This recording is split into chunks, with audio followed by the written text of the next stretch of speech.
Good morning student. ये आपके 11th class biology का सेकंड चैप्टर है। चैप्टर का नाम है जीव जगत का वर्गीकरण, क्लासिफिकेशन ऑफ लिविंग ऑर्गेनिज्म।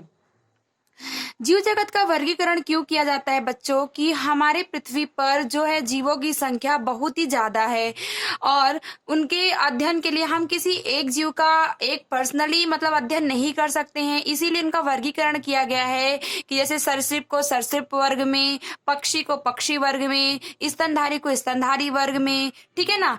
तो इसी पौधों को प्लांटी वर्ग में रखा गया है ताकि हम उस वर्ग का अध्ययन करके और उसके बारे में क्या करें, जान सके। जैसे हमने पक्षी वर्ग का अध्ययन कर दिया तो हमें लगभग पता चल गया कि सभी पक्षियों में पंख पाए जाते हैं, सभी पक्षियों में चोंच पाए जाते हैं। स्तनधारी की बात कर ले तो उनके शरीर पर बाल पाए जाते हैं, स्तन ग्रंथि पाई जाती है। तो कहने का क्या मतलब है कि वर्गीकरण सिर्फ इसलिए किया गया है ताकि हमको क्या हो, अध्ययन में सहायता हो। तो इस चैप्टर में हम जगत में कितने समूह हैं, जगत वर्गीकरण में कितने जगत हैं, ठीक है ना, उनके बारे में पढ़ेंगे। तो चलिए देखते हैं। पृथ्वी पर पाए जाने वाले जीवों की संख्या 1.7 से 1.8 मिलियन तक है। जीवों को अलग अलग वर्गों में रखना ही वर्गीकरण कहलाता है। बच्चों, पृथ्वी पर सबसे ज्यादा कीड़ों मकोड़ों की संख्या है। सबसे पहले वर्गीकरण की पद्धति के बारे में किसने बताया? अरस्तु नामक वैज्ञानिक ने बताया और इन्होंने पौधों को 3 भाग में तथा जंतुओं को 2 भागों में बांटा। पौधों के 3 भाग इन्होंने किसमें बांटे? शाक, झाड़ी और वृक्ष। शाक मतलब बिल्कुल छोटे छोटे पौधे, झाड़ी मतलब शाक से थोड़े बड़े पौधे, और वृक्ष मतलब सबसे विशाल पौधे, सबसे विशाल पेड़, ठीक है ना। और जंतुओं को उन्होंने 2 वर्गों में बांटा, एक आरबीसी, दूसरा आरबीसी जिसमें उपस्थित ना हो। यानी जंतु के 2 भाग कैसे बांटे? जिसमें लाल रक्त कणिका उपस्थित हो और दूसरे वे जंतु जिनमें लाल रक्त कणिका उपस्थित ना हो। पर ये वर्गीकरण इनका अमान्य हुआ, पूर्ण रूप से क्या हुआ, सिद्ध नहीं हुआ। इसके बाद कैरोलस लीनियस नामक वैज्ञानिक आए। उन्होंने जगत को 2 वर्गों में बांटा, एक पादप जगत, दूसरा जंतु जगत। पादप जगत में उन्होंने पेड़ पौधों को सम्मिलित किया और जंतु जगत में उन्होंने जंतुओं को रखा। फिर बाद में ये भी क्या हुआ, पूर्ण रूप से मान्य नहीं हुआ। 5 जगत वर्गीकरण पद्धति को आर.एच. विटेकर ने बताया और ये क्या हुआ, सिद्ध हुआ। और आर.एच. विटेकर ने जीवों को 5 जगत में बांटा। अब वो कौन कौन से? जितने भी संसार में जितने भी समस्त जीव हैं उनको 5 जगत में बांटा गया है। एक आपका मोनेरा जगत है, दूसरा आपका प्रोटिस्टा जगत है, तीसरा आपका कवक, इसको हम फंजाई जगत भी बोलते हैं, ठीक है ना। चौथा आपका पादप जगत, इसको हम प्लांटी जगत भी बोलते हैं। और 5वां आपका जंतु जगत, इसको हम एनिमालिया जगत भी क्या करते हैं, बोलते हैं। ठीक, तो मोनेरा जगत के बारे में चलिए, सारे जगत के इन्हीं जगत के बारे में हमें पूरे चैप्टर में क्या करना है, अध्ययन करना है। तो मोनेरा जगत के बारे में चलिए थोड़ा सा देख लेते हैं कि समस्त जीव आते हैं, ऐसे आते हैं जो प्रोकैरियोटिक होते हैं, वो मोनेरा जगत में आते हैं। बच्चों, जीव 2 प्रकार के होते हैं, जीव की कोशिकाएं 2 प्रकार की एक होती है प्रोकैरियोटिक, दूसरी होती है यूकैरियोटिक। प्रोकैरियोटिक में हमेशा सूक्ष्म जीव, छोटे जीव आते हैं और यूकैरियोटिक में क्या होते हैं, सुविकसित जीव आते हैं। प्रोकैरियोटिक यानी बैक्टीरिया, ठीक है ना, शैवाल, ये सारे क्या होते हैं, प्रोकैरियोटिक। प्रोकैरियोटिक जो कोशिका होती है उसमें केंद्रक कला और केंद्रिकाभ नहीं पाए जाते हैं और कोई भी झिल्ली युक्त कोशिकांग नहीं पाए जाते। कोशिकांग बच्चों क्या होता है, जैसे जो कोशिका के अंदर पाया जाता है, जैसे हरित लवक हो गया, माइटोकॉन्ड्रिया हो गया, राइबोसोम हो गया, ये सब हमारे क्या है, कोशिकांग है, कोशिका के अंग है। तो कोई भी झिल्ली युक्त जो कोशिकांग होगा वो क्या होगा, प्रोकैरियोटिक कोशिका में नहीं पाया जाएगा। जबकि यूकैरियोटिक में केंद्रक कला, केंद्रकाभ और झिल्ली युक्त क्या होते हैं, कोशिकांग पाए जाते हैं। तो ये होता है आपका प्रोकैरियोटिक और यूकैरियोटिक कोशिका। बच्चों, इसके बारे में हम अगले चैप्टर में डिटेल में पढ़ेंगे। नेक्स्ट है आपका प्रोटिस्टा। प्रोटिस्टा में इसमें यूकैरियोटिक और एक कोशिकीय जीव इस जगत में आते हैं। कवक, इसमें यूकैरियोटिक, एक कोशिकीय जीव और बहुकोशिकीय, यानी ऐसे जीव जिनका शरीर एक कोशिका से बना होता है उनको एक कोशिकीय जीव कहते हैं। बहुकोशिकीय, जिनका शरीर एक से अधिक कोशिकाओं से बना होता है वो बहुकोशिकीय जीव कहलाते हैं। तो प्रोटिस्टा में कैसे जीव आते हैं, जो यूकैरियोटिक हो और एक कोशिकीय हो। कवक फंजाई, इसमें यूकेरियोटिक जीव, बहुकोशिकीय, परपोषी और ऐसे जीव आते हैं जो भोजन को क्या करते हैं, अवशोषित करते हैं, उनको इस जगत में रखा। कवक आप लोग जानते होंगे, कभी अचार पर, कभी गीले हुए चमड़े पर जो फंगस लग जाती है उसको हम क्या बोलते हैं, कवक। परपोषी मतलब क्या होता है बच्चों, जो अपने भोजन के लिए दूसरों पर क्या हो, आधारित हो। ठीक। अब प्लांटी जगत, इसमें कैसे आते हैं, इसमें यूकेरियोटिक, बहुकोशिकी और स्वपोषी जीव आते हैं। प्लांटी जगत यानी पौधे स्वपोषी होते हैं, क्योंकि आपको पता है कि पौधे प्रकाश संश्लेषण की क्रिया द्वारा अपना भोजन स्वयं बनाते हैं। तो स्वपोषी वे होते हैं जो अपने भोजन का निर्माण स्वयं करते हैं। नेक्स्ट है आपका पांचवा है आपका जंतु जगत यानी एनिमालिया जगत। इसमें यूकेरियोटिक, बहुकोशिकीय, परपोषी तथा अंतर्ग्रहण करने वाले जंतु आते हैं। यानी इसमें ऐसे प्राणियों को रखा गया है जो यूकेरियोटिक हो, उनका शरीर बहुकोशिकीय हो, अपने भोजन के लिए दूसरों पर आधारित हो तथा अंतर्ग्रहण करते हो, वो जंतु जगत में आते हैं। अब बच्चों देखिए, कवक और जंतु जगत में दोनों ही सिमिलरिटी है, दोनों ही समानता आपको दिख रही है। यूकेरियोटिक, बहुकोशिकीय, परपोषी और अवशोषित, इसमें यूकेरियोटिक, बहुकोशिकीय, परपोषी, अंतर्ग्रहण। तो इन दोनों को एक ही वर्ग में क्यों नहीं रखा गया, है ना, एक वर्ग में रखा जा सकता है। लेकिन आप देखिए कि यहाँ पर इनके जो भोजन ग्रहण करने की क्षमता होती है वो कैसी होती है, अवशोषित। जैसे वो मृदा को, जैसे वो नमी को क्या करते हैं, अवशोषित करते हैं। ठीक। लेकिन अंतर्ग्रहण मतलब कि हमको किसी चीज को खाना, चबाना, ठीक है ना, पचाना, ये क्या होता है, आपका अंतर्ग्रहण होता है। ठीक है ना। अवशोषित मतलब हम किसी चीज का अवशोषण करना, अंतर्ग्रहण मतलब उस चीज को खाना। ठीक। तो इसी कारण इन दोनों को अलग अलग वर्ग में रखा गया है। इस प्रकार संसार के समस्त जीवों को 5 जगत में बांटा गया। आपने पढ़ा कौन कौन से जगत, पहला मोनेरा, दूसरा आपका प्रोटिस्टा, तीसरा आपका कवक, चौथा आपका पादप और पांचवा आपका जंतु जगत। यानी संसार में जितने प्राणी हैं उनको 5 जगत में बांटा गया है। 5 जगत के बारे में मैंने बता दिया। अभी इसके बारे में हम हर जगत के बारे में डिटेल में चर्चा करेंगे। ठीक है ना। जीव जगत को कोशिका संरचना के आधार पर 2 भागों में बांटा गया है। जो आपका जीव है उनको 2 भागों में बांटा गया है कोशिकीय संरचना के आधार पर। एक आपकी होती है प्रोकैरियोटिक कोशिका, दूसरी आपकी होती है यूकैरियोटिक कोशिका। प्रोकैरियोटिक कोशिका मैंने बताया केंद्रक, केंद्रिका, केंद्रक कला आदि नहीं पाए जाते हैं, जबकि यूकैरियोटिक कोशिका में केंद्रक, केंद्रिका, केंद्रक कला आदि पाए जाते हैं। यूकैरियोटिक कोशिका को बच्चों कोशिकीय संगठन के आधार पर, यानी कोशिकीय संगठन यानी कितनी कोशिका होती है, 1 कोशिका है कि 2 कोशिका है कि 3 कोशिका है, तो 2 भागों में बांटा गया। एक आपका 1 कोशिकीय, दूसरा आपका बहुकोशिकीय। 1 कोशिकीय यानी ऐसे जीव जिनका शरीर 1 कोशिका से बना हो उनको 1 कोशिकीय, ऐसे जीव जिनका शरीर 1 से अधिक कोशिका से बना हो उनको हम बहुकोशिकीय कहते हैं। अब जीवों को पोषण के आधार पर बच्चों, जो जीव होते हैं जो आपकी, उनको पोषण के आधार पर 2 भागों में बांटा गया है। एक आपका होता है स्वपोषी, दूसरा आपका होता है परपोषी। तो स्वपोषी यानी जो अपना भोजन स्वयं बना ले, जैसे आपके पेड़ पौधे। परपोषी जो अपने भोजन के लिए दूसरों पर निर्भर हो, जैसे मनुष्य। हम अपना भोजन किससे प्राप्त करते हैं, पेड़ से प्राप्त करते हैं। ठीक है ना। जंतु होते हैं वो भी अपना किससे प्राप्त करते हैं, पेड़ पौधों से प्राप्त करते हैं। तो हम लोग कैसे हैं, परपोषी हैं, यानी अपने भोजन के लिए दूसरे पर आधारित हैं। ठीक।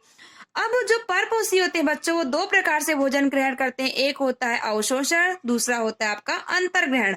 अवशोषण और अंतर्ग्रहण, अवशोषण यानी भोजन को अवशोषित करना, अंतर्ग्रहण मतलब भोजन को ग्रहण करना यानी भोजन को चबाना या खाना।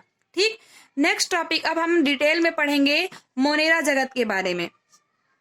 तो मोनेरा जगत में बच्चों सभी बैक्टीरिया को मोनेरा जगत में रखा गया है। ये सूक्ष्म जीवी सर्वाधिक संख्या में पाए जाते, जितने भी बैक्टीरिया हैं और जितने भी सूक्ष्म जीव हैं उनको मोनेरा जगत में रखा गया है तथा ये लगभग सभी स्थानों में पाए जाते हैं। अतः हम ये कह सकते हैं कि जो प्रोकैरियोटिक कोशिका वाले सभी जीव मोनेरा जगत में आते हैं।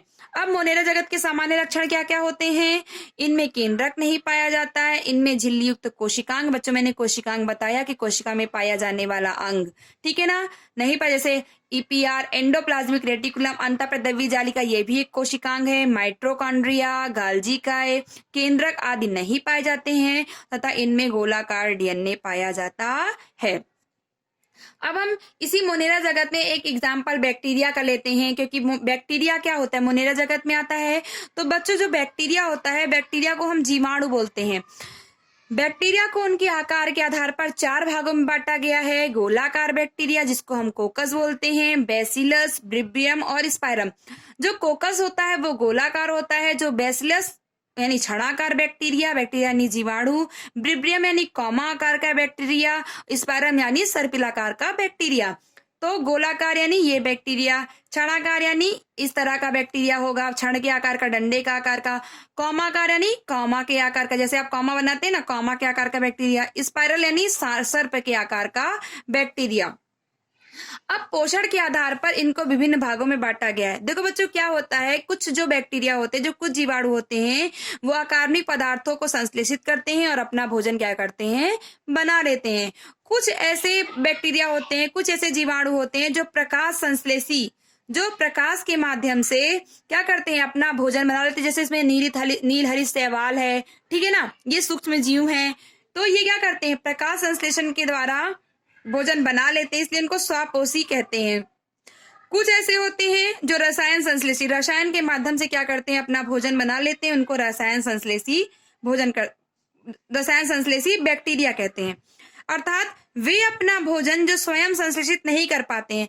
कुछ बैक्टीरिया ऐसे होते हैं जो अपने भोजन का निर्माण स्वयं नहीं कर पाते हैं, वो अपने भोजन के लिए दूसरों पर आधारित रहते हैं। उनको हम क्या बोलते हैं, परपोषी बैक्टीरिया, यानी भोजन के लिए अन्य जीवधारू अथवा मृत कार्बनिक पदार्थों द्वारा क्या करते हैं, निर्भर रहते हैं।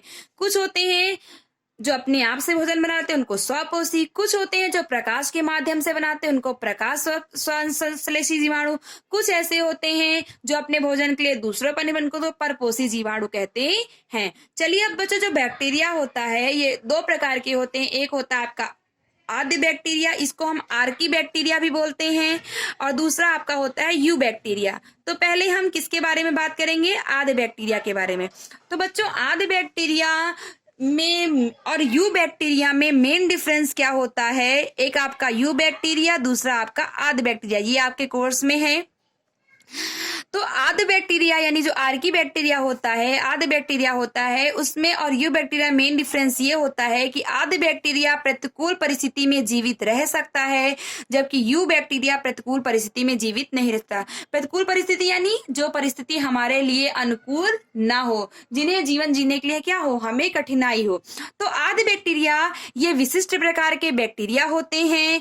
ये बैक्टीरिया अत्यंत कठिन वास स्थानों जैसे अत्यंत लवणीय क्षेत्र, गर्म झरने एवं कक्ष क्षेत्र में पाए जाते हैं। आद्य बैक्टीरिया प्रतिकूल अवस्था में जीवित रहने के लिए उत्तरदायी होते हैं। क्यों उत्तरदायी होते हैं, क्योंकि इनकी कोशिका भित्ति क्या होती है, लिपिड से बनी होती है। अब आद्य बैक्टीरिया को बच्चों 3 भागों में बांटा गया है। एक आपका है मिथेनोजेन बैक्टीरिया, दूसरा आपका है हेलोफी बैक्टीरिया, तीसरा है आपका थर्मोएसिडोफिल्स बैक्टीरिया। तो मिथेनोजेन बैक्टीरिया कहाँ पाए जाते हैं, ये अनाक्सी जीवाणु होते हैं। कहने का क्या मतलब है कि ये ऐसे जीवाणु होते हैं जो बिना ऑक्सीजन के क्या होते हैं, जीवित रह सकते हैं। जो दलदली क्षेत्रों में पाए जाते हैं, ये CO2 तथा फ्यूमरिक अम्ल से मीथेन गैस का निर्माण करते हैं। बच्चों मिथेनोजेन बैक्टीरिया जो होता है वो गाय और भैंस के प्रथम आंत में पाया जाता है, जो बाद में गोबर गैस के निर्माण में क्या करते हैं, उत्पादन करने में सहायता करते हैं। देखिए एक बार पढ़िए, ये कुछ जंतुओं जैसे गाय एवं भैंस के आंत में पाए जाते हैं। इनके गोबर से जैव गैस का उत्पादन होता है। एग्जाम्पल है मिथेनोजेन बैक्टीरिया का मिथेनोकोकस। दूसरा आपका हेलोफी बैक्टीरिया। हेलोफी बैक्टीरिया कहाँ पाए जाते हैं, ये अति लवणीय क्षेत्रों में पाए जाते हैं। इसका एग्जाम्पल है हेलोकोकस। थर्मोएसिडोफिलस बैक्टीरिया, ये बैक्टीरिया गर्म झरनों में क्या होते हैं, पाए जाते हैं। इसका एग्जाम्पल क्या है, थर्मस एक्वेटिक्स। ठीक, अब हम पढ़ेंगे यू बैक्टीरिया के बारे में। यू बैक्टीरिया क्या होते हैं, ये जीवाणु सभी स्थानों पर पाए जाते हैं। वैसे जीवाणु एक कोशिकीय प्रोकैरियोटिक जीव होते हैं। जीवाणु में कोशिका भित्ति पाई जाती है एवं कसाब। बच्चों ये कसाबिका होती है, जीवाणुओं में कसाबिका होती है, जो क्या करती है, जीवाणुओं को चलने के में क्या करती है, मदद करती है। कुछ जीवाणु में क्लोरोफिल पाया जाता है तथा ये प्रकाश संश्लेषित स्वपोषी होते हैं। कुछ जीवाणु ऐसे होते हैं जिनमें क्लोरोफिल, आपको पता है कि पौधे प्रकाश संश्लेषण की प्रक्रिया द्वारा क्या करते हैं, अपने भोजन का निर्माण स्वयं करते हैं। तो इसी प्रकार से कुछ बैक्टीरिया ऐसे होते हैं जिनमें क्लोरोफिल पाया जाता है और वे अपने भोजन निर्माण खुद ही करते हैं, इसलिए इनको स्वपोषी कहा गया है। कुछ जीवाणु क्लोरोफिल ना होने के कारण, यानी कुछ जीवाणु ऐसे होते हैं जिनमें क्लोरोफिल नहीं होगा, अगर क्लोरोफिल नहीं होगा तो प्रकाश संश्लेषण की प्रक्रिया नहीं कर पाएंगे, तो अपना भोजन स्वयं नहीं बना पाएंगे। तो वे मृतोपजीवी या सहजीवी कहलाते हैं। मृतोपजीवी वे होते हैं जो अपना भोजन मृत कार्बनिक पदार्थों से प्राप्त करते हैं। सहजीवी यानी जो अपने भोजन के लिए क्या होते हैं, दूसरों पर क्या होते हैं, निर्भर होते हैं और उसके बदले भी क्या करते हैं, उनको कुछ देते हैं। जैसे दलहन की जो मटर की फसल होती है, उसके कुल में, उसकी जड़ों में क्या होते हैं, बैक्टीरिया पाए जाते हैं। राइजोबियम कुल में बैक्टीरिया पाए जाते हैं और वो बैक्टीरिया क्या करते हैं, वायुमंडल की नाइट्रोजन को उनके यौगिकों में नाइट्रेट में बदलते हैं, जिसके कारण पेड़ पौधे उस नाइट्रेट को ग्रहण करते हैं। तो वहां से पौधे क्या करते हैं, वहां से जो बैक्टीरिया होते हैं उनको वहां पर उनकी जड़ों में रहने का स्थान मिल जाता है और पौधे के लिए वो क्या काम करते हैं, पौधे को वो नाइट्रोजन को नाइट्रेट के रूप में क्या करते हैं, प्रदान करते हैं। इस प्रकार से यह सहजीवन बताते हैं। सहजीवन मतलब बच्चों कि हम आपको कुछ दें तो आप मुझे कुछ दो, यानी एक दूसरे का लाभ। ठीक है, तो कुछ बैक्टीरिया ऐसे होते हैं। इनमें केंद्रक, केंद्रिका और केंद्रक कला कोशिकांग नहीं पाए जाते। क्यों नहीं पाए जाते, क्योंकि बैक्टीरिया कैसे होते हैं, मोनेरा जगत में रखे गए हैं और बैक्टीरिया कैसी कोशिका है, प्रोकैरियोटिक कोशिका है। आपको पता है जो भी प्रोकैरियोटिक कोशिका होती है उनमें केंद्रक, केंद्रिका, केंद्रक कला कोशिकांग नहीं पाए जाते हैं। मैंने ये भी बताया कि इनमें झिल्ली युक्त कोशिकांग नहीं पाए जाते। झिल्ली युक्त कोशिकांग बच्चों यानी आपका माइटोकॉन्ड्रिया। ठीक, इनमें मीसोसोम कोशिकांग पाया जाता है जो माइटोकॉन्ड्रिया के समान कार्य करता है। बच्चों एक डिफरेंस क्या होता है, जो आपकी प्रोकैरियोटिक कोशिका होती है और आपकी यूकैरियोटिक कोशिका होती है। प्रोकैरियोटिक कोशिका में माइटोकॉन्ड्रिया की जगह मीसोसोम पाया जाता है, जबकि जो आपकी यूकैरियोटिक कोशिका होती है उसमें मीसोसोम की जगह माइटोकॉन्ड्रिया पाया जाता है। माइटोकॉन्ड्रिया क्या काम क्या होता है, ऊर्जा को संचरित करना, यानी ऊर्जा को क्या करना, स्टोर करके रखना। चलिए एक बार हम बैक्टीरिया की संरचना देख लेते हैं, जीवाणु की संरचना। जो आपकी जो जीवाणु होती हैं वो बाहरी परत की 3 परतों की बनी होती है, जो ये आपकी कोशिका भित्ति है। ठीक है ना, कोशिका भित्ति 3 परतों की बनी होती है। सबसे बाहरी वाले परत को हम बोलते हैं कैप्सूल या फिर ग्लाइकोकैलिक्स। इसकी भित्ति को क्या बोलते हैं, कोशिका भित्ति, यानी जो सेकंड लेयर आपको दिख रही है वो आपकी कोशिका भित्ति होती है। कोशिका भित्ति आपकी पेप्टोग्लाइकोजन की क्या होती है, बनी होती है, यानी पेप्टाइड प्लस ग्लाइकोजन की क्या होती है, बनी होती है। इसके अंदर जो कोशिका भित्ति है उसके अंदर क्या होती है, जीवद्रव्य कला होती है। ठीक है ना, एक प्रकार की से झिल्ली होती है। झिल्ली का काम क्या होता है, जो पदार्थ हमें जरूरी है वही पदार्थ अंदर आने देगा, बाकी पदार्थ को अंदर आने देगा नहीं। जैसे आपकी जो छन्ने का काम, यानी जो चीज जरूरी है वही चीज अंदर आएगी, बाकी चीज को अंदर आने देगी नहीं।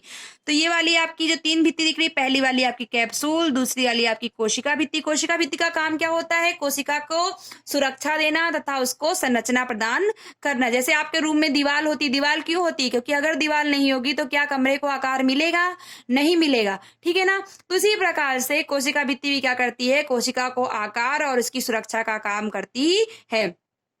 ये आपका जीवद्रव्य कला। बच्चों ये आपका जो है क्या है, डीएनए है। जो आपका ये है वो क्या है, डीएनए। सिंगल फॉर्म क्या है आपका, डीएनए है। डीएनए में ही क्या होते हैं, यहीं पर केंद्रकाव होते हैं। ठीक है ना, अब जो आपकी जीवद्रव्य कला होती है वो अंदर की ओर क्या होती है, ऐसे मुड़ जाती है और उसी मुड़ी हुई संरचना को हम क्या बोलते हैं, मीसोसोम कहते हैं। जो छोटे छोटे कण आपके दिख रहे हैं, आरएनए, राइबो न्यूक्लिक एसिड। ठीक है ना, ये आपकी जो ऐसी संरचना दिख रही है वो आपकी क्या है, पिल्ली बोलते हैं इसको। ये क्या करती है, किसी भी जीवाणु को किसी भी सतह से क्या करती है, चिपकाने का कार्य करती है। बच्चों राइबोसोम जो होता है, राइबोसोम प्रोटीन का संश्लेषण करने का कार्य करता है। ये सारे क्या है बच्चों, कोशिकांग है, कोशिका के अंग है। जो राइबोसोम होता है वो आपका कैसा होता है, 70S होता है। अभी आपको राइबोसोम के बारे में हम बाद में बताएंगे। राइबोसोम 2 प्रकार के होते हैं, एक होता है 70S, दूसरा होता है 80S। जो आपकी प्रोकैरियोटिक कोशिका होती है उसमें 70S राइबोसोम पाया जाता है। ये आपके क्या है, फ्लैजला यानी कशाभिका। ये क्या करती है, किसी भी बैक्टीरिया को, किसी भी जीवाणु को क्या करती है, चलने में क्या करती है, मदद करती है। जो बहुत सारा अंदर ये सब मेटीरियल आपको दिख रहा है, ये आपका क्या है, कोशिका द्रव्य। इस कोशिका द्रव्य में मतलब क्या क्या होता है, इसमें जल होता है, आपका प्रोटीन होता है, विटामिन होता है और कई सारे क्या होते हैं, खनिज तत्व होते हैं।